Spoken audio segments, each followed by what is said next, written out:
In a world where every sound can be physically captured as a fragile echo, a young, deaf archivist stumbles upon a conspiracy when he finds an echo of an impossible sound, a scream from a woman who has been silent for decades. The story opens in the great library of echoes. It's a cavernous, silent space filled with glowing, crystalline spheres of every size, each holding a captured sound, a baby's first laugh, a king's declaration, the roar of a now extinct beast.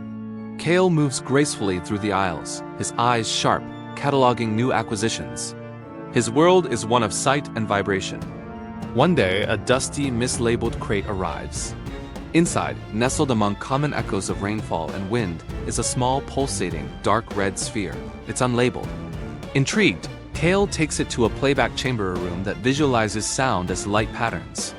He places the sphere on the pedestal. Instead of a simple pattern, the room explodes with a chaotic, violent visualization of a raw, terrified scream. But the most shocking part is the sonic signature that flashes on the console. The scream belongs to Master Elara, a woman who hasn't made a sound in 50 years. Kael is stunned. How can this exist? He checks the library's master log. Elara's voice was officially sealed and archived 50 years ago, after an incident described only as the Great Fire. No other echoes of her voice should exist. This one is new, raw, and terrified. He decides to investigate. He starts by searching for records of the Great Fire. The official files are sealed. As he tries to access them, an alarm blares silently, a visual alarm only he would notice. He's been detected. He quickly retreats, but the system now knows someone is digging. That night, as he walks home, he feels a strange vibration. He turns to see two figures in gray cloaks, the Whisperers. They don't speak, but he sees one of them crush a small, black echo in his hand.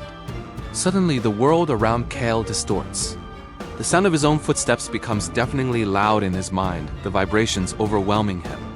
The Whisperers are using a feedback echo to turn his own senses against him.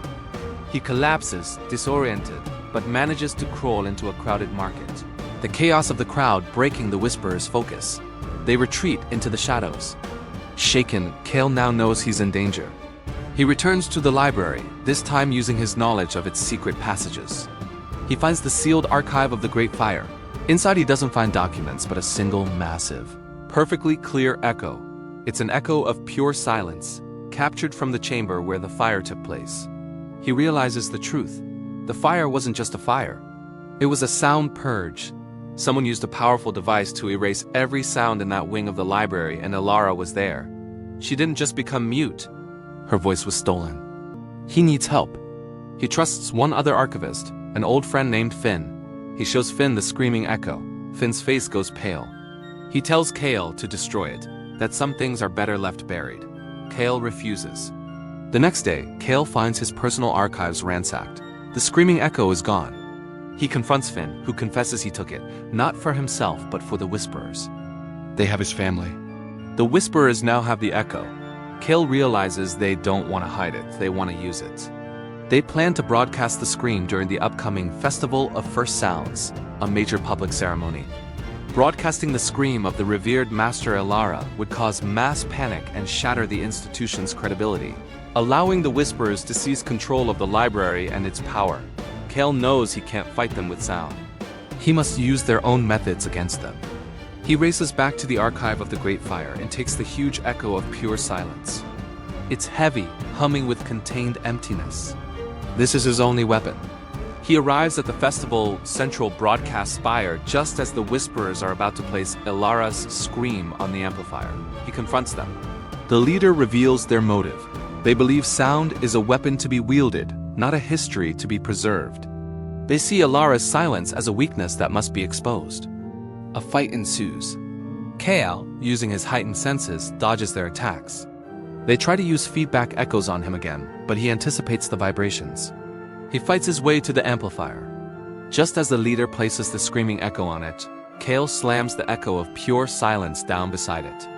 The two forces collide, a terrifying scream and absolute nothingness. The spire groans under the strain. For a moment there is a deafening, silent war. The red of the scream and the clear crystal of the silence crack and pulse. Then, with a final shuddering implosion, both echoes shatter, releasing a shockwave of pure, unadulterated silence across the entire city.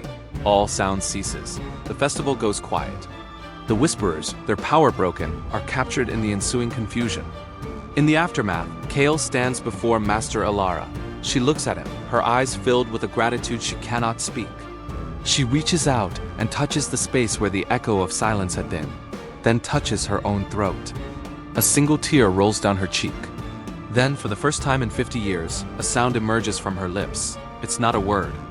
It's a quiet, hesitant, but clear and beautiful hum. A new sound, born from the destruction of the old ones. Kael can't hear it, but he can see it on her face, in the vibration of her throat. He sees the birth of a new echo.